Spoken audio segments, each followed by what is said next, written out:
Hello and welcome to your class, Family Law. It is Can I or May I? FL300. We have a great speaker for you today, and I'm going to go ahead and give you a little bit of a background on her. Your speaker today is going to be Elizabeth Oliveira, who has been a CALDA member since 2015. She has served on the CALDA board and as a membership chair. Prior to joining CALDA, her career began when she received a paralegal certificate from the City College of San Francisco in 2003. She worked for over 12 years as a civil litigation law firm, as a file clerk, and eventually as a trial paralegal, but left the firm to work at the district attorney's office.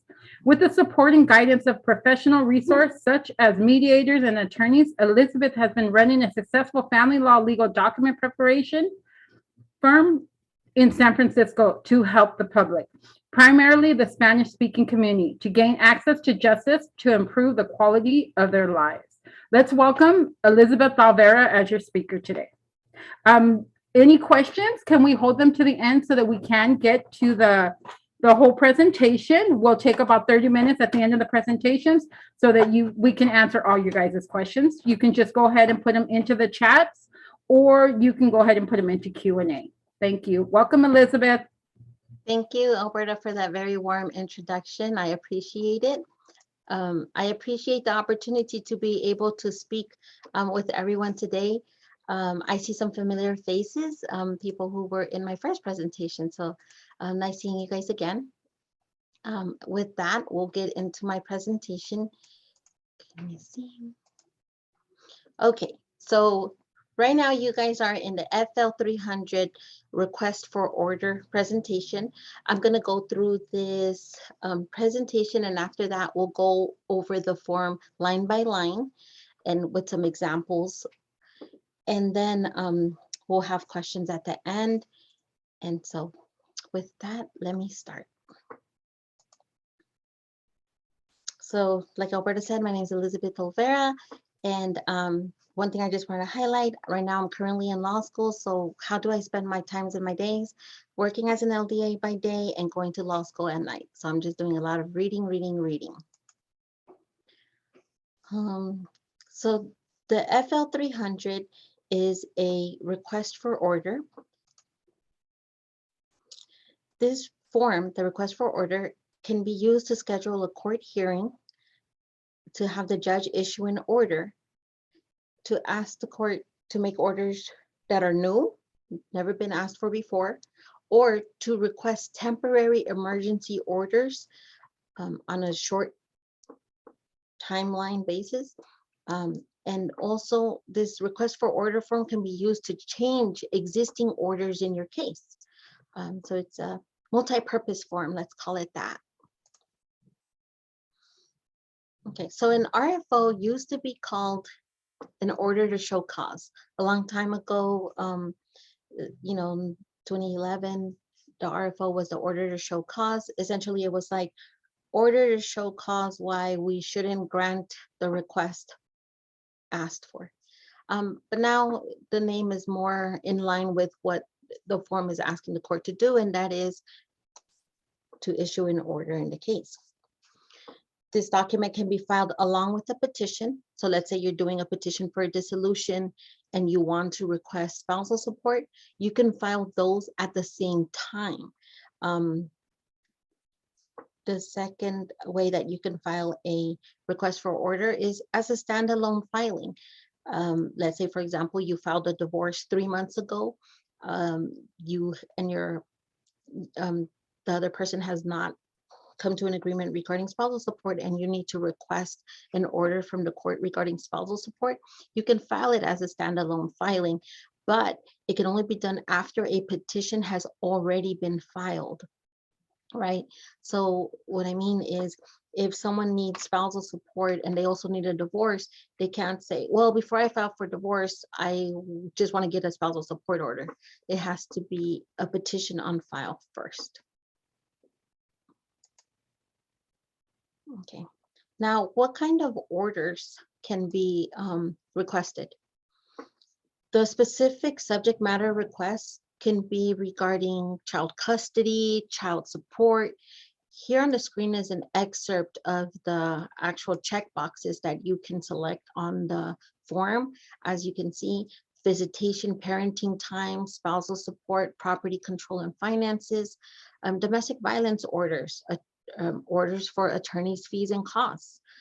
Other matters not listed here, right? For example, it could be a move out order. Maybe the one party's asking the court to issue an order that the other person has to, leave the house. Or I've seen, orders requested for in a family law case where the one parent wants to take the child on vacation and needs the passport in order to be able to go to vacation. The parties will file a request for order for the judge to order that the other parent has to hand over the passport and also allow the vacation. So that's another example of what can go under other.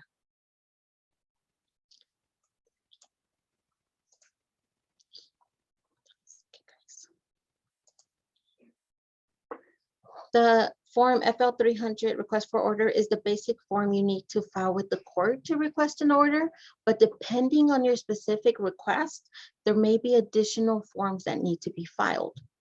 You may also want to check with the court regarding any local forms that the court requires in your specific request. We'll talk about maybe other additional forms that may need to be filed depending on each request. But I just want to let you guys know that from right now.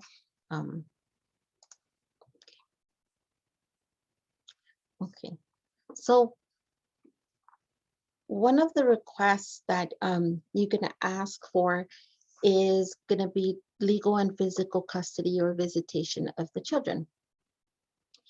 And just to take a step back, in the request for order, you're essentially asking the court to make an order regarding certain situations that's served upon the other party, and that party is going to have the opportunity to respond to anything that you write on your request. That document will have to include any supporting documents or anything that you want to attach that supports your request, and this document is signed by the person requesting the request for order. Once the party gets served and has opportunity to review the request, they have an opportunity to respond to this request. This request would eventually make it so the judge schedules a hearing so both parties can be heard at the hearing. Before the party goes to the hearing, both parties will have an opportunity to submit something to the court for everyone to review.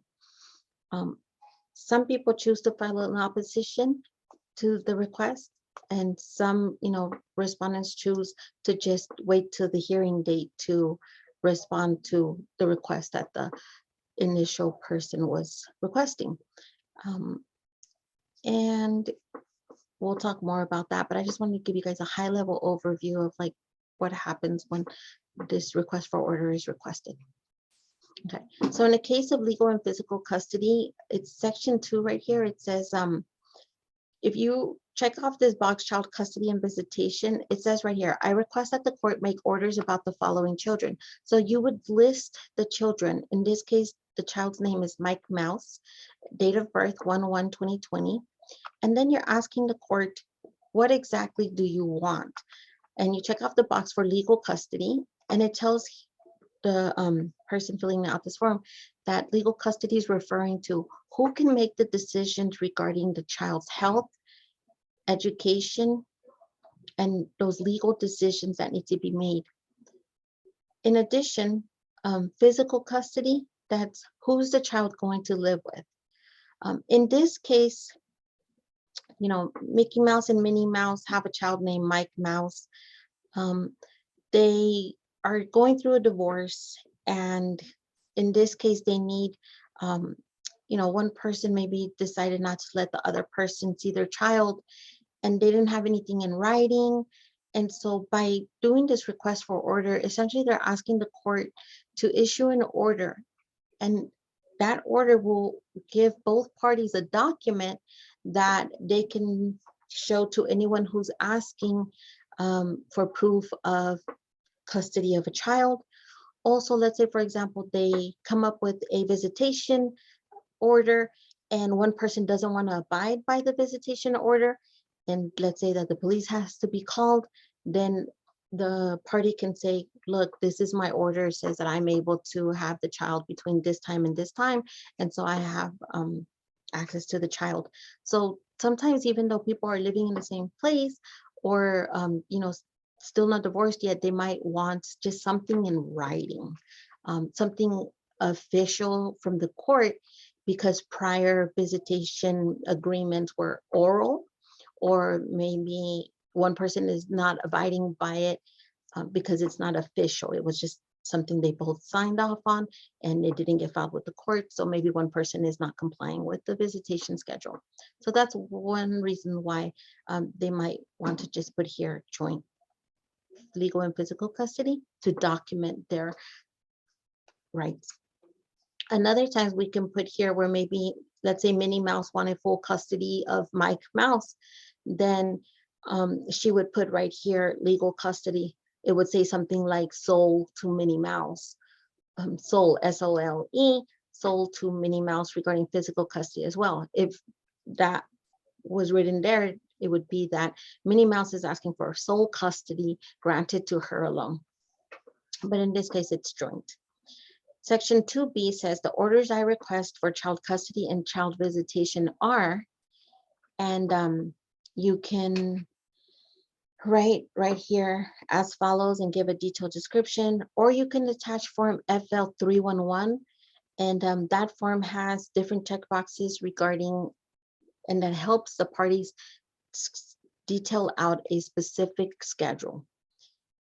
In this case, you also have to say, why are you requesting these orders, and why would these orders be in the best interest of the child? And so right here, this information, you get it from the client themselves. It says the parents will be able to have an equal timeshare of visitation.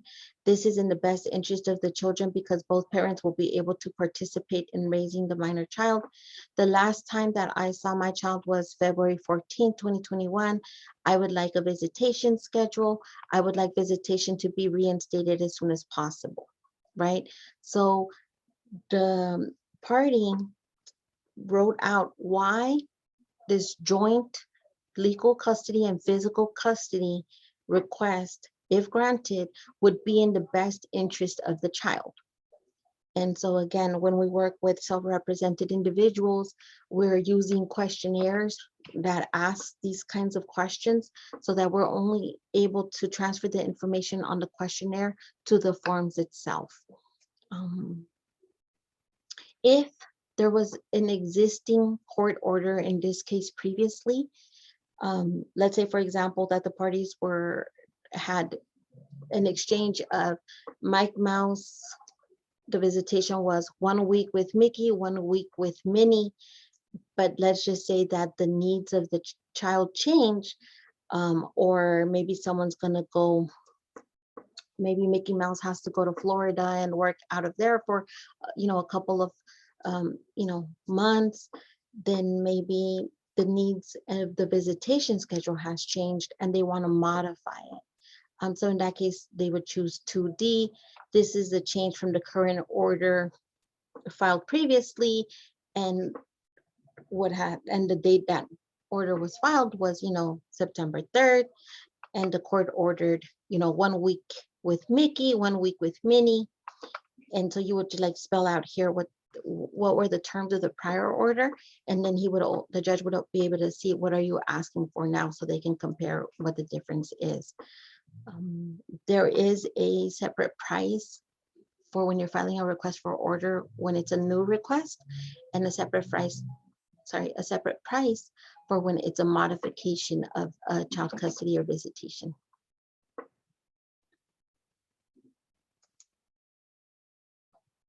The request for order can also be used to request child support. The parties can request guideline child support, and they would do that by checking off this box here in the middle of the screen. I request support for each child based on the child support guideline. I know that we have Cal Support Pro as a Nolotech Occidental software that gives LDAs the ability to calculate proposed child support guideline amounts, um, which can give the client a general idea of what the judge might order when the judge is at the hearing, sitting at the bench.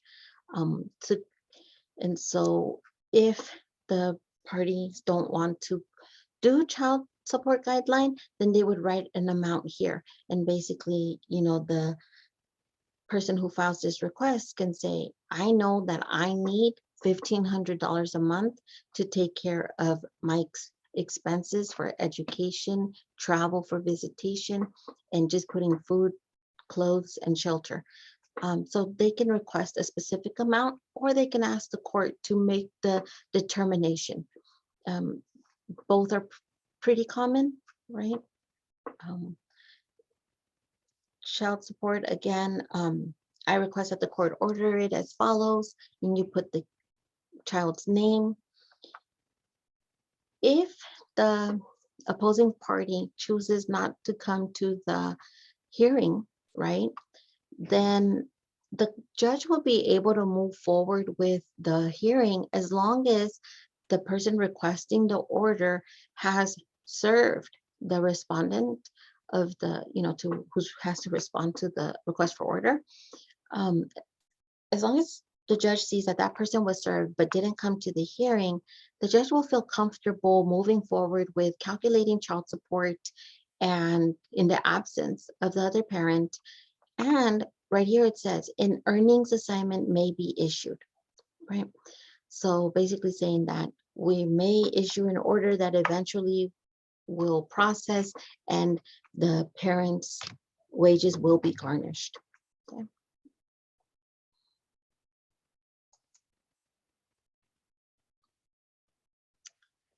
This form can also be used to request for spousal support. This form can be used for more than one request as well. So it is okay to request spousal support and child support on the same form. If you're asking for the judge to make decisions regarding, orders regarding child support or spousal support, then the court's going to require that a current FL150 income and expense declaration to be on file with the court. That document was in Dane Gamble's presentation under financial disclosures, if you want to see how that's filled out. But the income and expense declaration is going to ask the requester, what are their sources of income? What are their expenses? What are their either current actual expenses today or their proposed needs? So for example, let's say you're asking for child support or spousal support because you're going to move and you're going to have the child more often, higher expenses. And so there's a box on the FL150 where you can put proposed needs, and you'll put what's your new rent going to be. Maybe you're going to have to pay for more transportation because you're no longer getting rides from the other parent. And so that a calculation can be done based on, actual numbers that are helpful. Also, if the request is requesting spousal support orders to be made, FL157 should be attached, especially if the request is to change a prior support order after judgment.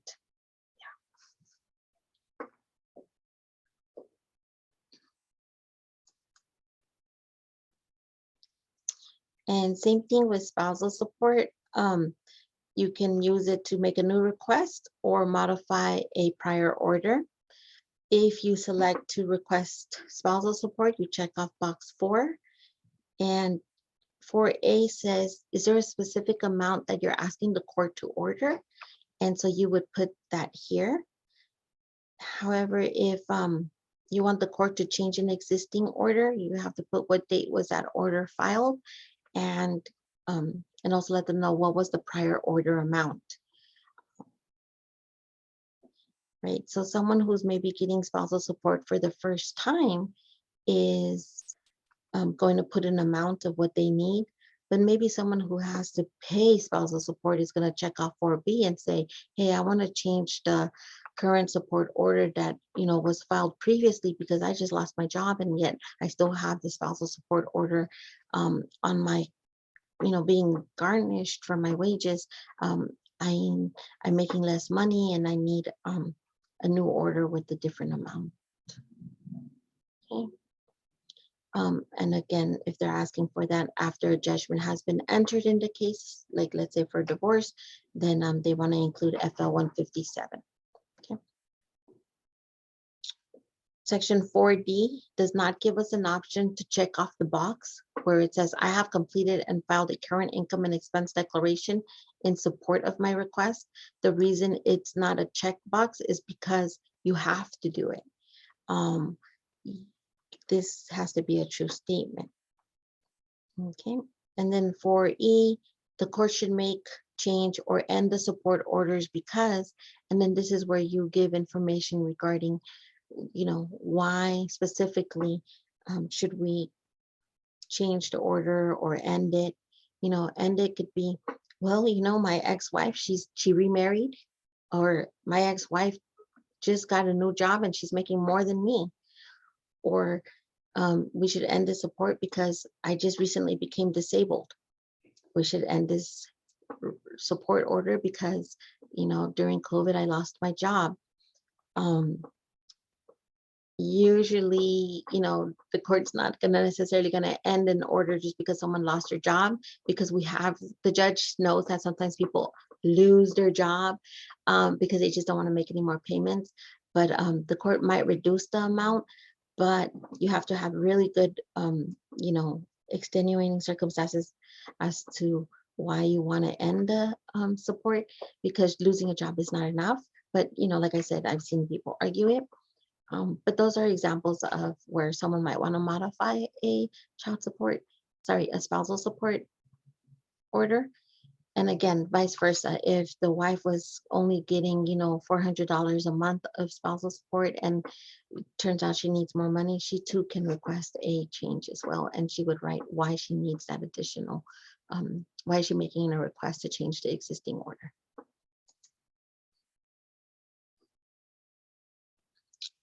There are times where one party wants to request attorney's fees that they have paid for an attorney. Usually LDAs don't do these attorney's fees requests. I'm talking about it because it's on the form. But usually if someone's requesting attorney's fees, they're working with an attorney and they're asking the court to order that the other party pay, the first party's attorney's fees. And if so, usually it's an attorney who's writing, the request for order, and they have to include the FL150 income and expense declaration for the party requesting the fees, because that document shows what are the sources of income and what are their expenses. It'll show there if they're able to afford attorney's fees, right? The judge, if sees that the person makes a lot of money, they would say, no, you are able to pay your own fees, and deny the request for attorney's fees. But that's why they have the parties turn in the FL150 income and expense declaration. Also, there is a FL300. It's a request for attorney's fees and cost attachment that's going to ask more questions regarding the specific request. And FL158 is a supporting declaration for attorney's fees and cost attachment. And so that, I believe that's the one where you're supposed to break down, like, what are the fees that were charged in this case, what were they used for, and what are the costs associated with, the representation. I see people asking for a request for attorney's fees. Let's say, for example, when, they maybe fired their last attorney, or for one reason or another, they're no longer being represented by the other attorney, and they're now representing themselves, but they would like to get reimbursement of what they had paid the attorney from the other party. And so this is, one option to do that.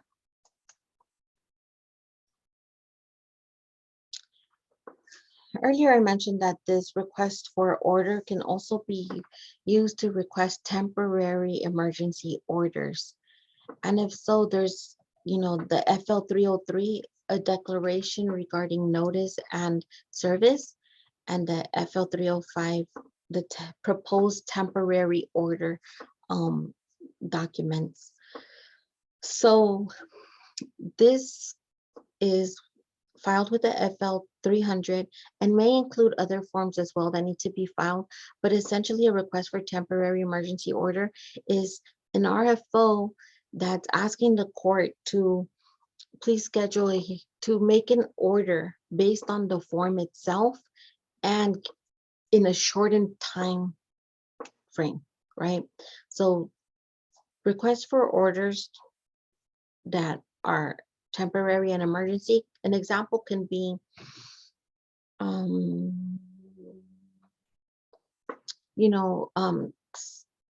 like if one person is going to found out that the other person has bought tickets to move out of the country, right? Then the parent who wants their child to remain in the United States may file a request for temporary emergency order to schedule a hearing so that both parties have to attend and talk about why it's not in the best interest for the child to get on that plane. And sometimes the judge will review the documents and make an order without listening to the parties, and just on the document itself can say, I grant these orders. That's not enough time to see if this is in the best interest of the child. The child cannot fly at this time. So that's one example of a temporary emergency order. The court would ask the parties to come to a different date hearing to really talk about maybe a to deal with that issue separately. But as of right now, the child can't travel. That's an example off the top of my head that I can think of that, temporary emergency orders. Okay.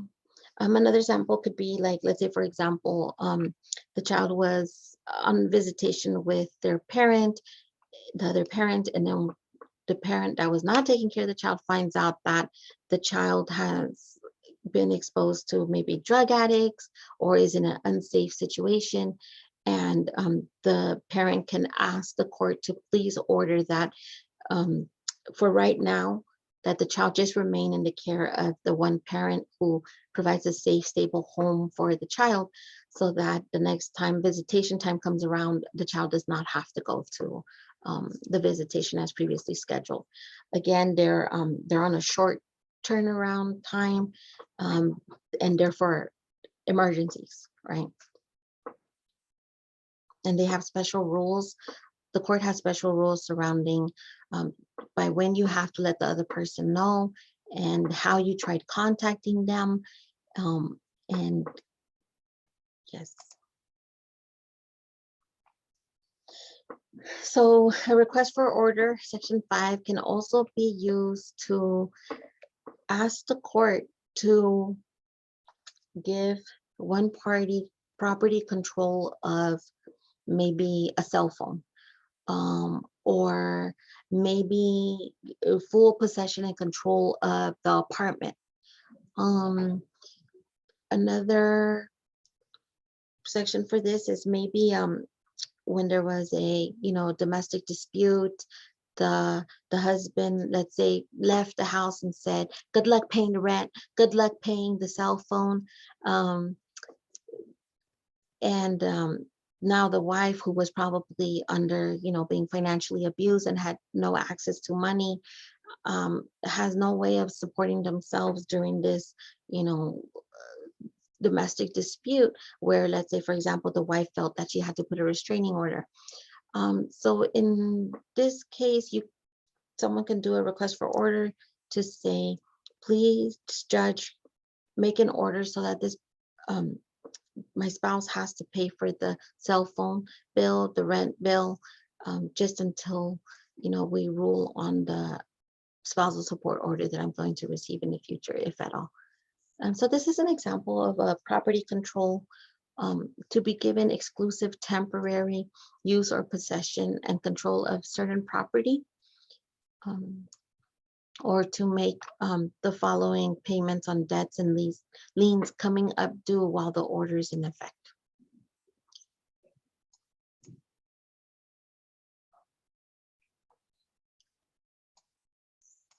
So, like I said, you're filling out the form and you're asking the court what it is that you want, and you're giving information as much as possible.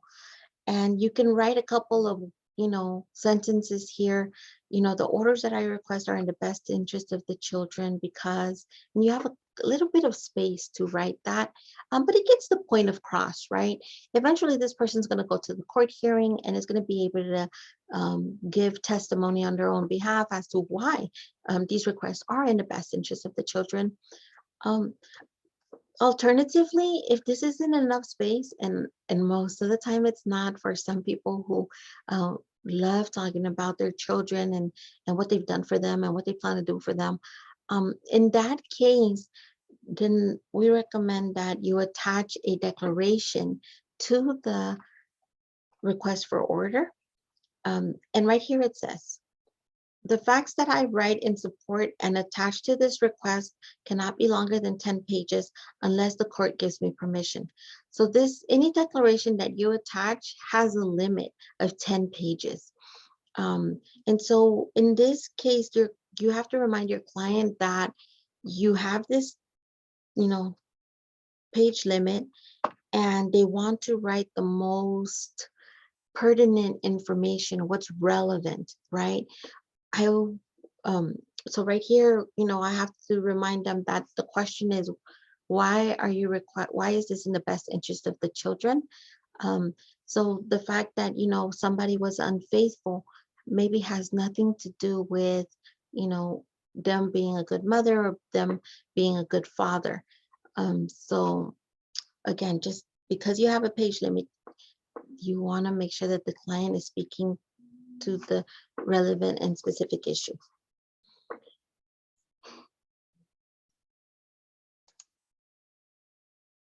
Now that declaration can be done on MC 025 or MC 30, I believe those are it.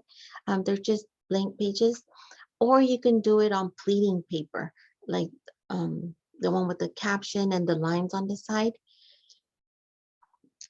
And I'll just use this opportunity to talk about the Sacramento Law Library. They have a great library electronically online that you can point your clients to, where they have samples of these requests and sample wording on pleading paper, and they can even download the pleading paper from the website. So that Sacramento Law Library is a great resource for clients who are representing themselves.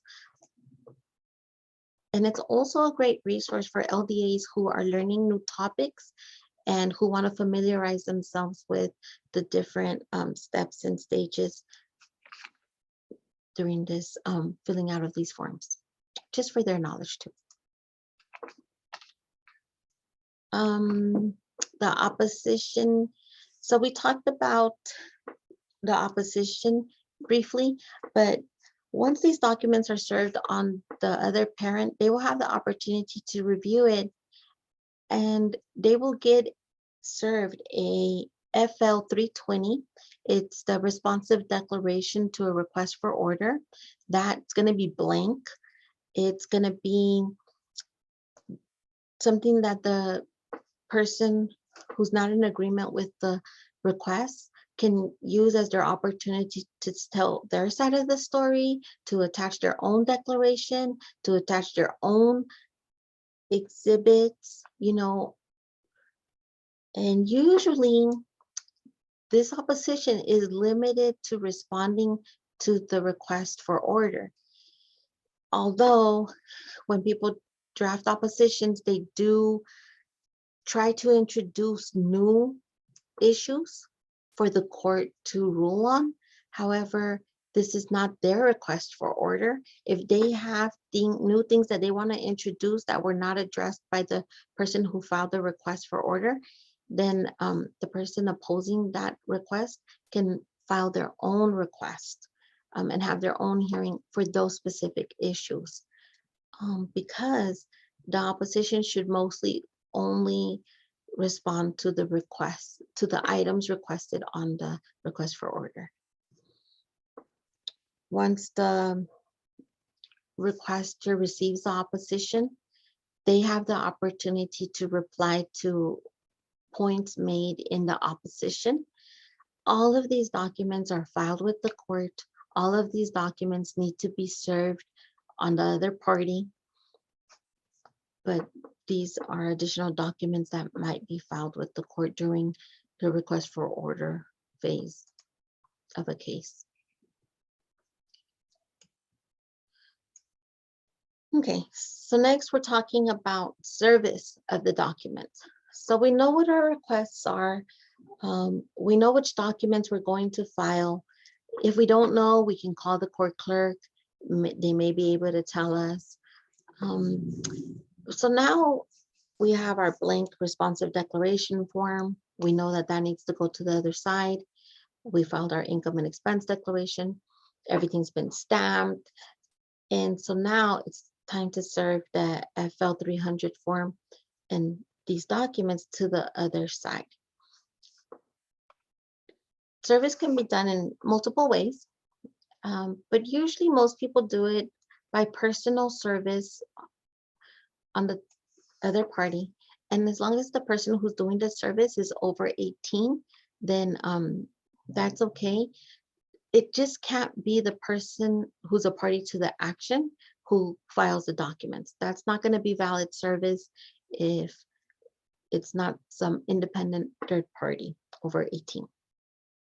So again, the server can be a friend, a relative. It can be the sheriff's office in the case where, you know, one person cannot afford the filing fees for, sorry, the service fees for hiring a professional process server. In the Bay Area here in San Francisco, it can be, you know, approximately $150 to hire someone to serve these documents. Give me 1 second.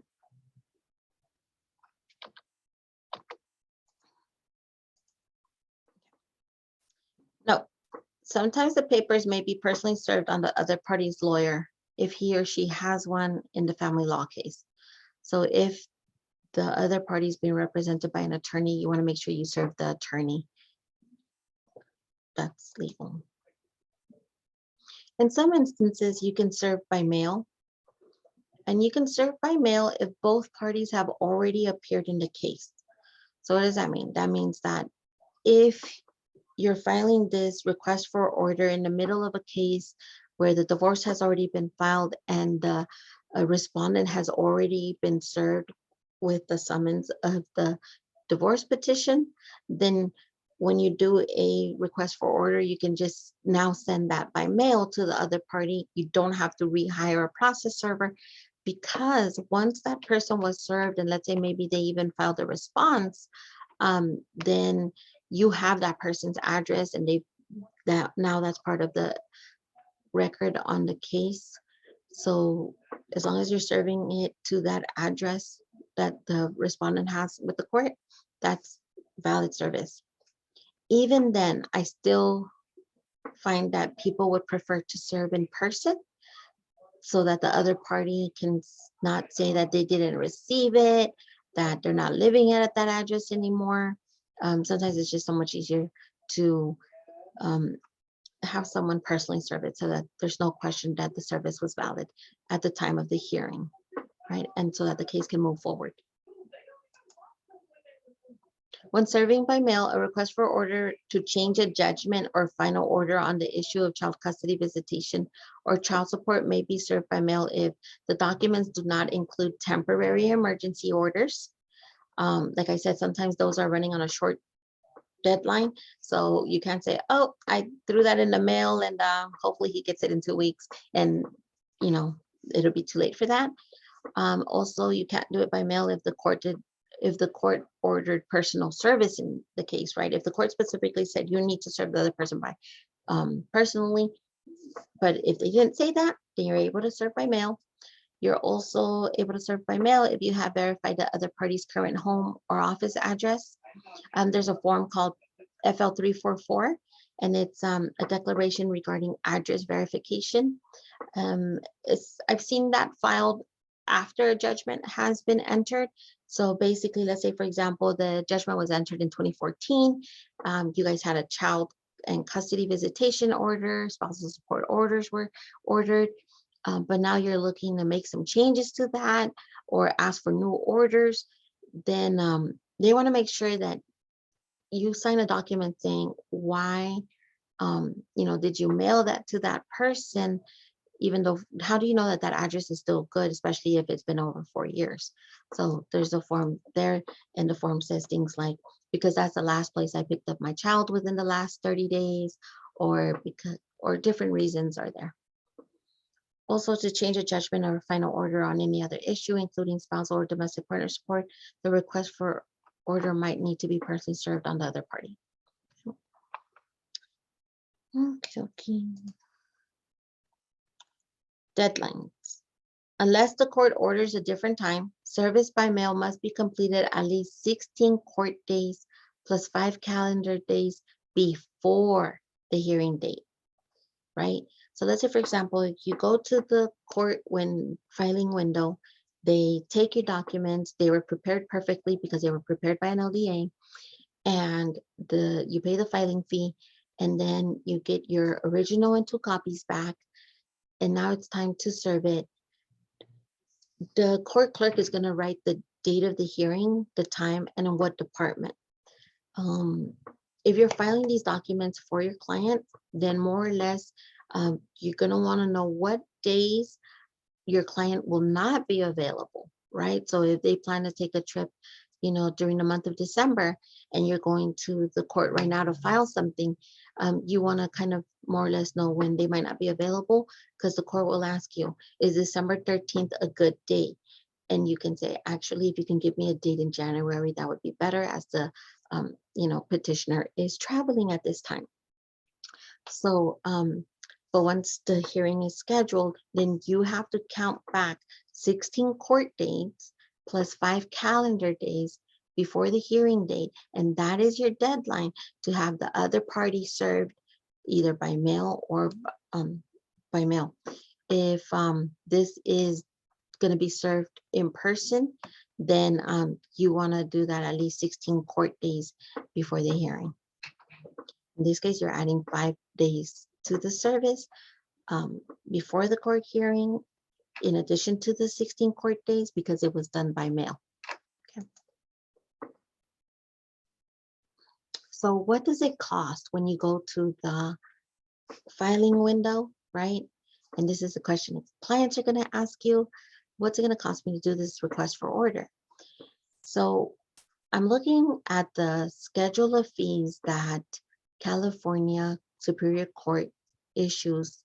They update their fees and they post it on their website, californiacourts.gov. And so right now it's $60 for a motion or order to show cause. Remember, I told you guys that's what it was called before. In family law matter, unless it's the party's first paper and the first paper filing fee is paid. What does that mean? Unless you're including this request for order at the same time that you're filing a petition for dissolution, they're not going to charge you the extra $60. That's going to be all, you're only going to have to pay the petition for filing the divorce. There's an additional charge if you're modifying existing custody and visitation orders. And the way they know that is because in the top, it'll say, are you changing a request for order to change certain items? We'll look at that on the forms in a minute. And $35 court reporter fee if the hearing is anticipated to be less than an hour. Honestly, the hearings are less than 30 minutes sometimes. So you don't really have too much time to argue the back and forth. with the other parent at the court hearing with the judge. So I always recommend the clients put as much detail as possible in the declaration. The judges do review those declarations before they make an order. Most of the time, the judges will review the request, the opposition, any reply, and they're going to come to the bench with the general idea already of how they're going to order in this case. For if it's a simple, please have him pay my spousal support payments, then the judge is just going to pull up the calculator, start figuring things out, listen to both parties, make an order, walking out with an order. If this is child custody visitation, I mean, they are not going to figure out why this is in the best interest of the child in 20 minutes. And so they're most likely going to push your case over to a mediation session that the court will coordinate for you with the family services that the court might have. Or they'll just say, you know what, this is too much. We're going to continue your court hearing for 3 months down the road. We need you guys to do the mediation session. And so that's more or less what happens at these hearings. And so the $35 court reporter fee is paid each time. Okay, and then you pay the filing fee. So then you're ready to file your documents. I know I talked about it before, but you make the required copies. You have the fees ready. If you don't know what the fees are going to be, you can call the court ahead of time. Every case is different. And then the fee waiver, right, is an option if people can't afford the filing fees. Okay, if your client doesn't have money, then it doesn't matter what the filing fees are going to be, because they may be able to have it waived. People who receive government aid such as Medi-Cal or food stamps can be approved fee waivers, and people who will fall within certain income guidelines and poverty levels can also qualify for a fee waiver. And that's going to be the form FW001, and you want to file or submit the FW003, which is the proposed order on a request for fees. The court will stamp the forms, write the date of the hearing on the notice, and then you have what you need to start the service process.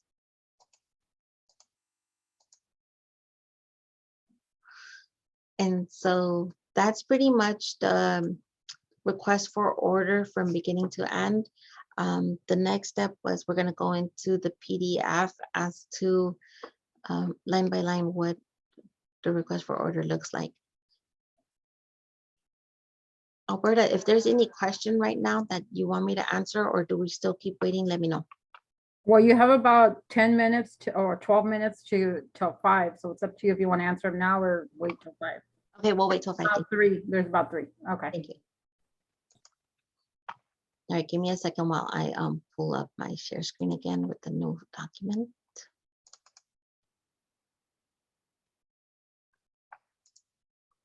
All right, can everybody see my PDF?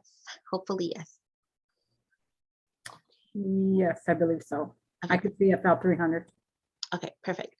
So this is the FL300. It's a document that Mickey Mouse, who lives at 123 Disneyland Drive, he wants to request some orders from the judge. As you can see, I put in my stamp in the corner, LDA. It says prepared by Elizabeth Olvera, LDA number 68, my address, registered in San Francisco County, and the expiration date. Yeah, I can use this PDF software program to directly type that information in, or you can create a little stamp and that you can just stamp it on the documents. But that's where it goes. As you can see, I'm not blocking any special areas where the court needs access to. Okay, so moving on, we're filing this in the County of San Francisco. The petitioner in this case is Mickey Mouse and the respondent is Minnie Mouse. This is a request for order for child custody, child support, and visitation. we're not requesting spousal support or property control, so we didn't check off any of those boxes. If there was anything else I wanted to request that was not within these boxes, I would just mark it right here. This is because this is my first request, I don't check off the box change, but essentially this change means modify. And that's what triggers that $35 fee for a modification. Is it 35 or sorry, 25? And then if this was a temporary emergency order, then I would check off temporary emergency order. I'm not asking for any temporary emergency orders. We'll just let this play out its regular course. Every court is different in terms of when you present this, when the date will be for the hearing. It can be 30 days out. But usually courts don't do it like 30, like too soon, because they want to allow the parties time to serve the respondent. So you'll see hearings like about 45 days out. But in some courts, it can, like Alameda County, I found one. We were filing it in late May and the court hearing was in September, early September. So the backlog will determine when the court hearing is going to be. And then the time, and then the department. Sometimes based on the boxes that you check off here, they're heard in certain departments. So that's why it could be the same judge who's handling, let's say, your divorce case, but it could be someone else. Okay. If the court has different orders, they'll, like for example, right here, they'll put the time for service is shortened. Service must be done on or before this date. So if this is for temporary orders, they'll also check off certain other boxes. So you want to look at that carefully. So in this case, because it's for child custody, we filled out this information. Okay. Where it's also a request for child support. So here's Mike Mouse information, and we said we request that it's based on child support guideline. If this was for spousal support, we would put that here. Because it's a request for child support, we're also including the FL150. Property control, attorney's fees, domestic violence order, right? There's more information for this section, so read carefully. And then here's facts to support. See attached declaration of Mickey Mouse. This document was dated and signed by Mickey Mouse. This is the FL311 that I referred to, where it said if you're asking for custody and visitation orders, what exactly are you asking for? So this is a attachment to the request for order. Just because we put this doesn't necessarily make it a court order. It's just a request for order. We're asking for visitation to be with petitioner weekend starting on October 30th. The first and third Saturday from 10 in the morning till 10 till the following weekend. Maybe that's wrong, but anyways, as you can see, alternate weekend starting, weekday starting, and then if it's other, just type it out. If these boxes don't apply, then skip them. Okay, so this is the MC030. This is an example of a declaration, right? Right here, this says, I'm trying to make this wider. I, Mickey Mouse, declare as follows. I am the petitioner in the above captioned case. The facts stated in this declaration are true of my own personal knowledge, except as to the matters stated on information and belief. But basically, you're having the party filling this out first give some, background information. If they're asking for child custody orders, put headings so that the judge can kind of see this in an organized way. Right here it says, I'm submitting this declaration in support of my request for order for child custody, visitation, and child support. The background would be something like, me and Minnie Mouse were married for, 12 years. The divorce was final in 2014. And we were alternating weeks, 1 week with Mickey, 1 week with Minnie. And then talk about, what you're requesting now. and why that's in the best interest of the children. If you're asking for child support, you know, just say, I don't earn enough money, you know, whatever the situation is of the person filling out this form. And then right here it says, I declare under penalty of perjury under the laws of the state of California that the foregoing is true and correct. And right here, you know, if you do it on pleading paper, you have more space, you have the ability to add more information and exhibits. So go, you know, just depending on what your situation is, whether you use the judicial council form MC30 or the pleading paper. Exhibit 1, and this is where you're going to be able to attach any exhibits that support your request, right? Maybe emails exchanged between the parents, maybe bruises that were on the child, you know, just depending on whatever request. FL150, right? The income and expense declaration, put where he works, how old he is, what sources of income he has.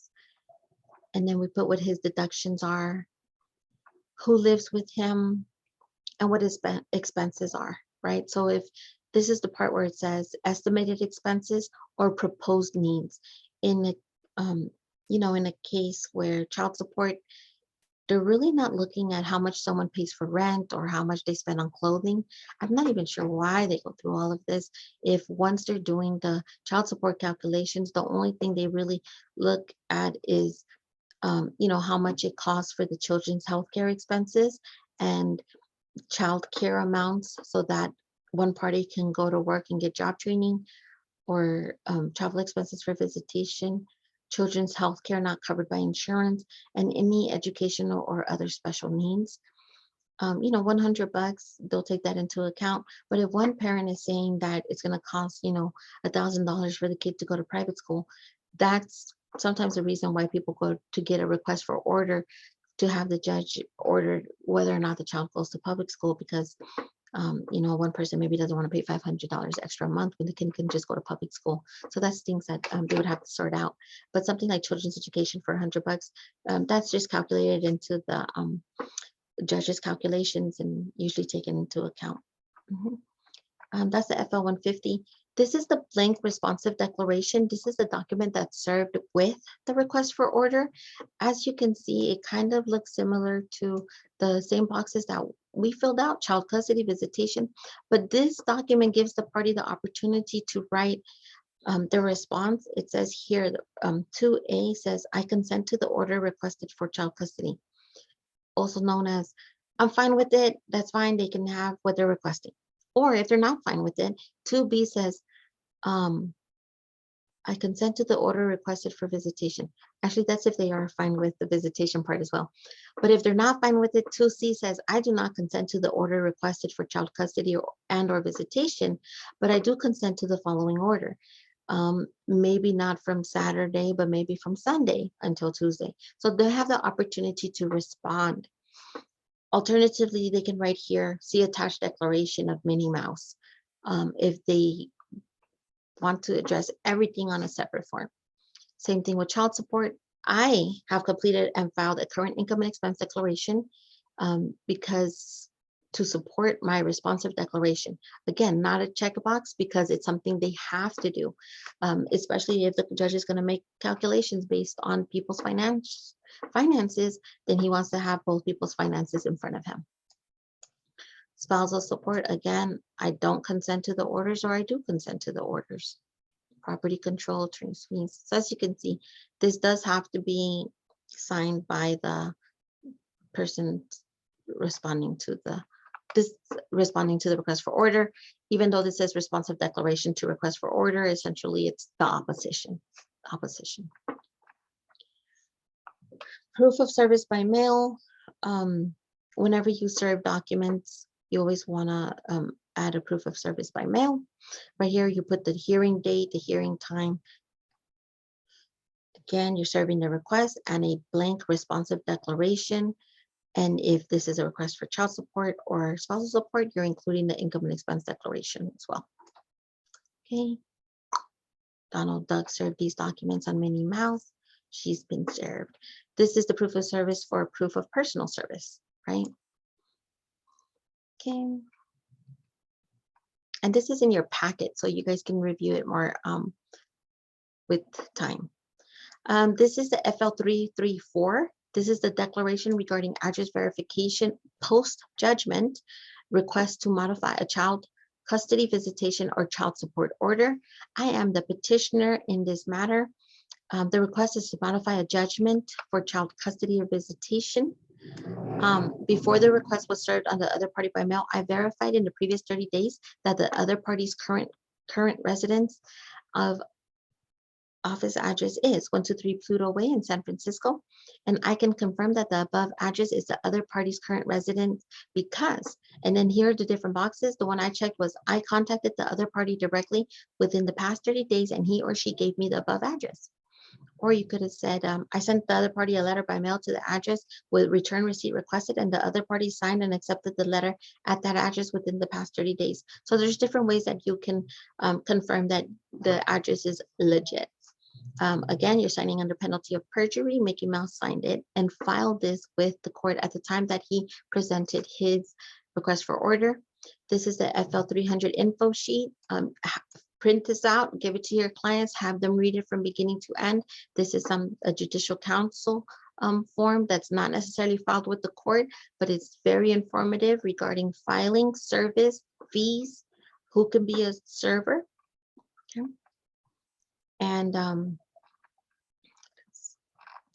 And so that concludes the presentation aspect of this, and we can go to questions.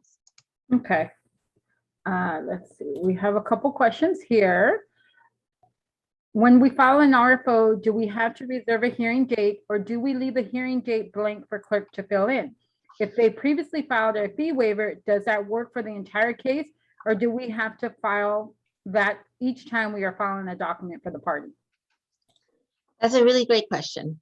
To answer the first one, to reserve a hearing date in Alameda County pre-COVID, and I don't know if they're still doing this, but basically if you needed a court hearing, you would have to call the court clerk and ask for reserve a hearing date. And they would tell you what date do you need, what is it going to be about, and then they would give you the date and time and department over the phone. And then you can, once you serve the documents, then you have that information already available. And when you go to file, you let them know that you have a reservation of that hearing date. The other question was regarding the fee waiver. So the fee waiver is usually good for 6 months.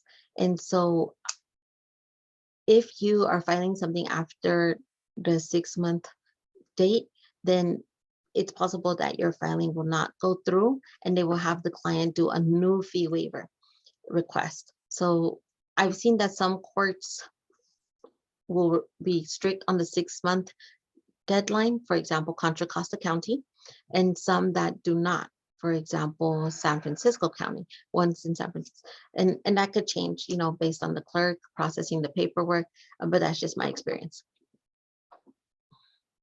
Okay, our next question is, couldn't we serve via FedEx or something with tracking information rather than personal service or mail? So usually that would work only if you were able to serve by mail. You can serve by FedEx with tracking.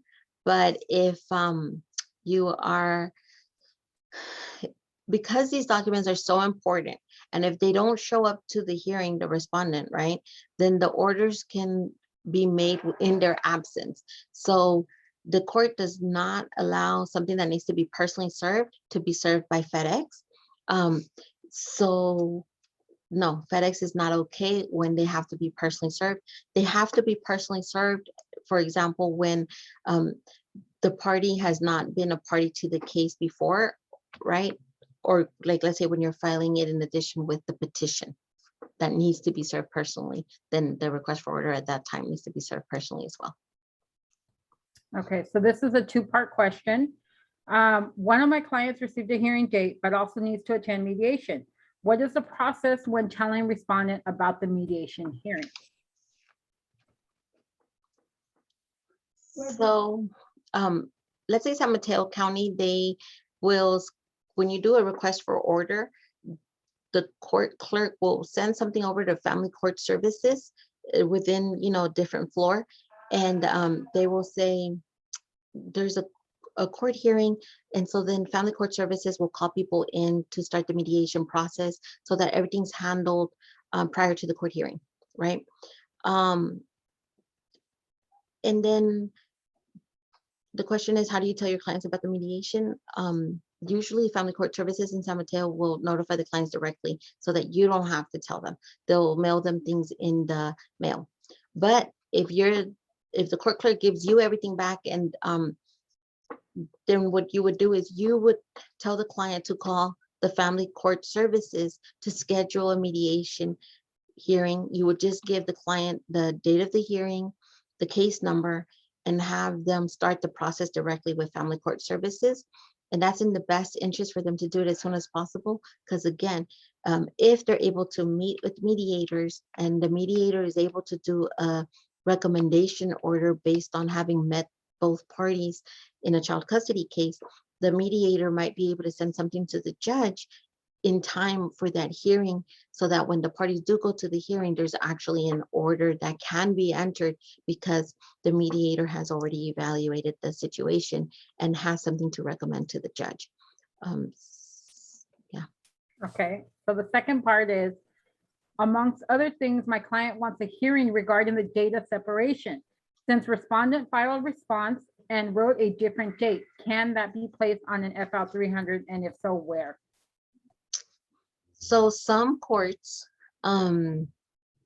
will take a at issue memorandum where they schedule a hearing to talk about things that are at issue. I believe the form itself says at issue is the date of separation, right? So that you can specifically let the court know that there's an issue here that needs to be resolved. And so they will schedule a hearing to entertain it, to look into it. And if necessary, once you go to that hearing, I've seen judges issue settlement conferences to get the process started for having them come to a settlement regardless of the date of separation, or a actual trial, right? Let's have a trial, bring witnesses, exhibits. Why do you say this is this way, and why do you say this is this way? And you said, can that be put on a request for order? I've seen attorneys put a lot of things under other for request for order. That could be one way. But usually, like I said, they have the ad issue memorandum. I know that's in San Francisco. I believe that's for other counties as well. So absent a specific method that they have or a form, then yes, use the FL300. But don't quote me on that. Get legal advice. Yeah. I don't see any more questions at this time. Does anybody have questions? This would be your chance to go ahead and type them up so that we can have Elizabeth answer them. And we have still another 20 minutes, 22 minutes. All right, so while people are typing up their questions, then let me talk about working with clients who want to do requests for orders. Christopher Stefan said something in his presentation earlier, and he said, when you do a request for order, you're pretty much in it for the whole case, right? It's not just one thing, because once you do the request for order, they're going to come to you and they're going to say, she filed in opposition. Oh my goodness. Oh, she's lying. And so they're going to want you to do the reply, right? Or they're going to want to come in and just talk about that opposition and charge accordingly, right? Charge for you to listen, for your time. And because otherwise these cases can be emotionally draining because of the subject matter. They can also be hard to do a flat fee, right? So you can either do it by flat fee. This is what I'm going to charge you to do the request for order and to file it at the case for you and to serve it for you and to, do this for you. And some people choose to do requests for orders on an hourly basis, right? They say, I don't know how long it's going to take me to put all your information, type it up. And by the time we're done attaching exhibits and you're emailing this and you're, texting me that, and I'm just going to charge by the hour. And that's what I do sometimes. And I'll tell them, the more you can do on your end, then the less you're going to pay me. If you need me to, start printing all of your emails and then that's going to take some time. I mean, you don't want to pay me my hourly rate to print out your emails. Just schedule a meeting with me and bring all of the documents that you want us to include, and we'll just we'll include it at that time. So in terms of pricing, also once the opposition comes in or you help with the reply, then they're going to have that hearing date. So a week before the hearing date, or maybe the day before, they're calling you. They want to tell you what's transpired at the mediation. They want to. So it's a, even though let's say you did it for a flat fee, you're in it till the end of the case. So I try not to do requests for orders because I mean, I will in certain occasions, but usually it's kind of hard because these things come up on an emergency basis, right? Like they'll call me and they'll say, she responded, and I already know what I'm doing for the week. In fact, I already know what I'm doing for the next 3 weeks. But sometimes these things come up and you have to fit them into your schedule. And sometimes it's hard for me to just stop what I'm doing and just, do other things. So just think about how you work and how you work best. Are these cases exciting? Yes. But for me, I don't like the drama. It's I'm very black and white. Does this help the case? Does it not?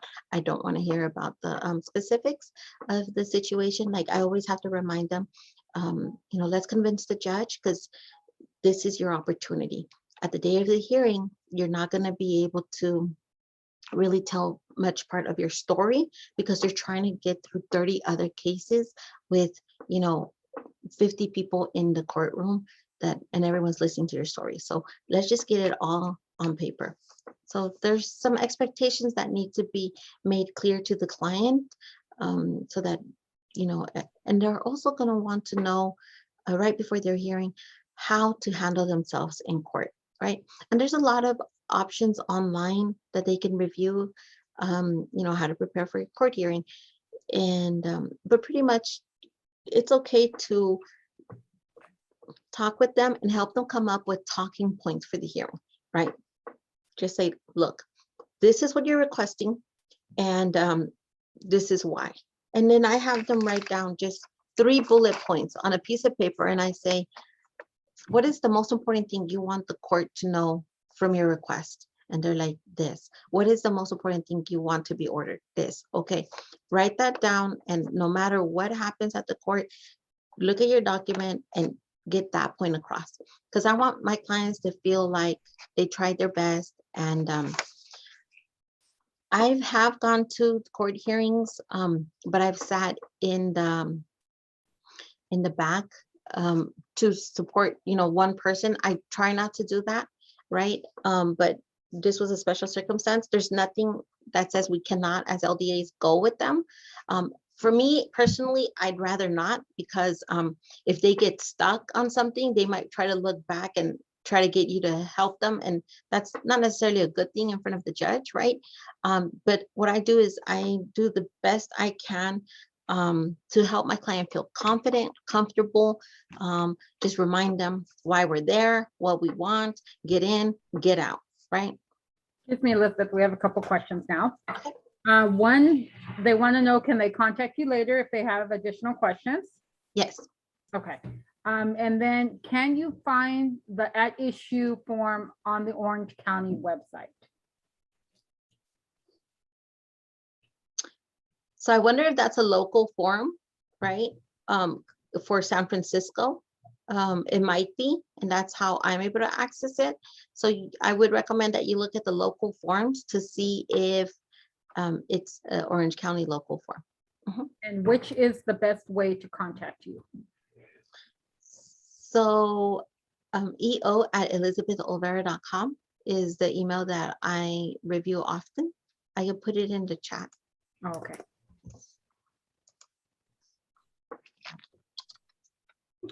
And I have no problem answering questions by email. All I ask is if you can please just give me as much information as possible so that I can give you an answer, that's relevant or helpful. Mhm. Okay, do we have any other questions? They're saying thank you, and I'm gonna go ahead and let Rob speak for a little bit. He had something he would like to speak Thank to. you, everyone. Thank you, Elizabeth. You were great.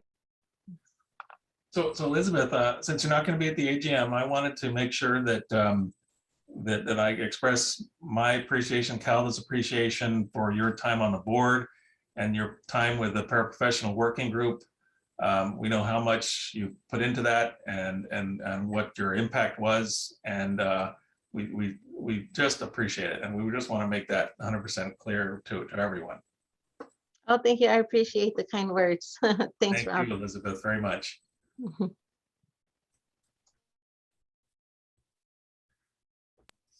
And so Alberta, that's it. I think if you want to Let's close go it ahead up. and end early. It's 5:15. Oh, any more questions? Do we have any more questions before we let the lovely Elizabeth go? I'm happy to share information and knowledge. You guys can reach out to me. Like I said, just give me a little bit of background information and some time to respond. I've been doing this for, I'll just talk about who I am. I've been doing family law mostly in immigration consulting since 2015. I work in San Francisco. Some of my clients are, Facebook clients, Apple clients, so they have a little bit of money, but I also help the Hispanic community. So my clientele is very diverse. I advertise my services online on Facebook. I have a website. I've been doing this and it's been very successful for me. It has given me the freedom that I need, as a single mother with children, to be able to be there for my kids and also provide for them. The reason I started doing family law was because I was working at a law firm and making really good money and things like that. And I had a legal knowledge regarding civil litigation. We were doing trials and arbitrations, and it was super cool. But one day I found myself needing a divorce and not having attorney money. I, started looking for options, and I came across a legal document assistant named Cynthia Hall. And I went up to her and I said, hey, can you help me file my divorce? It's uncontested. No, it's contested. This is going to be ugly. And she said, can't touch that with a 10-foot pole. Won't do it. And I begged her. I said, please help me file my petition for dissolution. Once you file it, just make sure it doesn't get rejected. I will handle it from there. And she said, okay. She helped me do my petition, my divorce, my financial disclosures, and I took it from there. I needed help with the request for order and, for custody visitation orders. And I went back to her and I said, can you help me with the RFO? And she said, absolutely not. It's not what I do. That's not how I like to earn my money. And I said, okay, no problem. So I had to do it on my own. And a lot of these things are, I learned trial by error. Up until this day, rules change, things change. I still get feedback forms, also known as rejection notices from the court. And, I use everything as a learning opportunity. My goal is not to not get feedback forms. My goal is to get less. But I've been doing, a good job, and I've been doing this for 5 years. And I'm not saying that it's easy. I'm just saying that it's worth it. And I'm now using, some of my knowledge to help others who want to provide this service for others, because there's a very big need for this. And so even if, let's say, for example, you don't know what you're doing, you feel like you don't know what you're doing, if you have the legal knowledge, if you have information that you can share, I know for sure you know a little bit more than the last person, right? The person asking for help. So you can help them. When I found myself needing a divorce, I was like, I have all this legal knowledge. I know what judicial counsel forms are, but I was completely lost. I was getting things kicked back. I was showing up at the courthouse after the hours closed. I didn't have enough copies. I didn't hole punch it. I was in the corner unstapling things. It was a hot mess. But it was things that I had to go through. And now when I help my customers and my clients, I make sure that that document is hole punched, that they have the right number of copies. If it doesn't have to be stapled, like for example, San Mateo County needs to have unstapled petitions. Um, I make sure so that they don't have to go through what I went through. And so that's how I feel that I provide the best service, because I've been there, I've done that. And um, I know what it's like for people to come here and feeling like they have nowhere to go. And sometimes just helping them fill out the form so that when they walk into that courtroom, they feel confident that, you know, the law is on their side and that they have power. And so, you know, hopefully you guys have already registered to become LDAs, or if you're thinking about it, maybe this will make you jump over the fence. And, you know, CALDA is a great organization that has, they want to see people succeed. And that's why you know, I've been here since 2014 as a member or as a board member or representing, because I really believe in this profession. And I believe that you guys are the future. And CALDA is here to support each other. We have the forum that allows, you know, everyone to ask questions, and there's enough work to go around, right? And that's Hey, Elizabeth, we have a question. okay. And I'm not exactly sure this, so maybe you'll understand. It says, do you ever do P's and A's? All right, so I believe the question is, do I do memorandums of points and authorities? The shortcut is P's and A's. And so basically, the quick answer is no. That's not how I like to earn my money. And so basically, a memorandum of points and authority is sometimes when you're doing a motion, let's say, for example, a motion to compel someone to submit their financial disclosures or to answer discovery, let's say, you have to write a motion that asking the judge to do an order, which is similar to a request for order, but you'll also have to write a brief that says what law can you cite that supports your request of this motion. And so I don't do the memorandum points authorities. If I had to, though, I would go to the Sacramento Law Library website. They have samples of memorandums of points and authorities. I would print those out, give those to the client, and I would ask the client to tell me what exactly from these forms do they want me to type into the document that's going to be filed. So I throw that back at the client to make the decisions. I give them the published legal information, and I let the client make the decision. In fact, there's a document there when people are filing for responses. There's what's called affirmative defenses when they're answering to a complaint. And I believe the document on the Sacramento Law Library actually has like check boxes. I just give that same document to the client and I say, you know, which defenses do you want to make? Check off the box. Again, so I have something to point to later.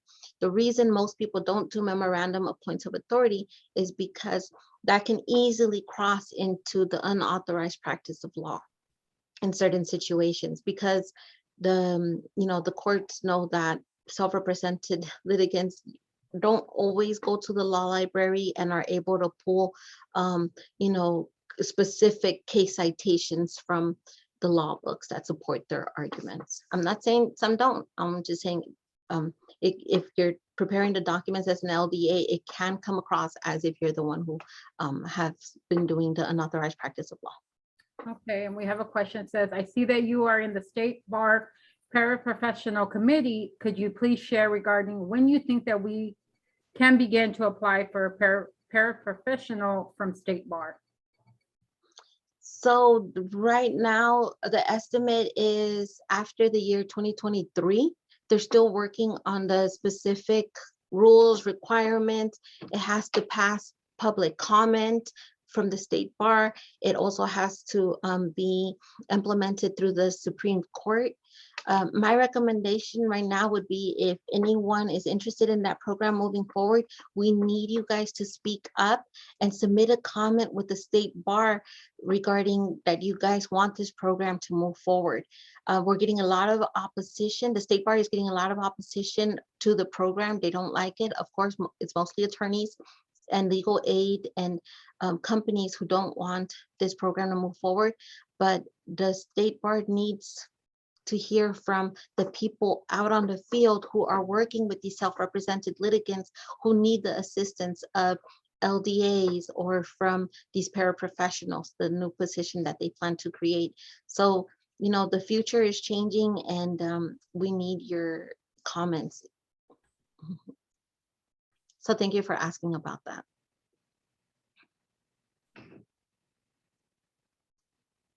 Just to piggyback on that, good points, Elizabeth, and we are having a more in-depth review of that, and that Judge Juhas was also speaking on it at the keynote address yesterday, was it now? And our Chester Ruiz, our legislative chair, will be speaking on it in the last session tomorrow, last session of the conference. So it's an interesting subject, deep subject, yeah. So you guys, tomorrow I'm going to be doing a class on whether you work from home or whether you should get a commercial lease unit. So hopefully I'll see you guys there. Alberta, no, nothing, we're fine. I see someone, did someone raise their hand? No, it said I needed to unmute. We have about 4 minutes left. Can we go ahead and end it, Ron? Rob, sorry. I think Katie Lee has her hand raised. Did she want to talk? Oh, there's just something that just came in. Hold on. One last question. Why did you decide to go to law school? So even though that's a great question. So even though the paraprofessional program is going to come out in 2023, and I definitely want to be part of that. Right now, if at law school, I'm class of 2025. So even though I'm an LDA and an immigration consultant, I mean, you know, the legal landscape is changing so much, and there's so many rules, but honestly, the reason is because I'm tired of saying I'm not an attorney. I'm not an attorney. I have to put it on my email address. I work with the Hispanic community, and they really value attorneys, and so I just want to stay relevant in the legal field. I had been thinking about it for a very long time, whether to do it or not do it. I mean, since I've been providing for myself with the paralegal certificate, with the consultant bond, and I've been doing very well, but I just really love the law. I really love the law and everything it stands for, and I just want to be at that level. Okay, I want to thank everybody for attending. You can go ahead and go over to the Future Lounge. Also wanted to remind you that the general meeting is at 6, so we hope to see you all there. And I hope you guys enjoyed it. Have a great day. Thanks, everyone. Bye. Thank you, Elizabeth.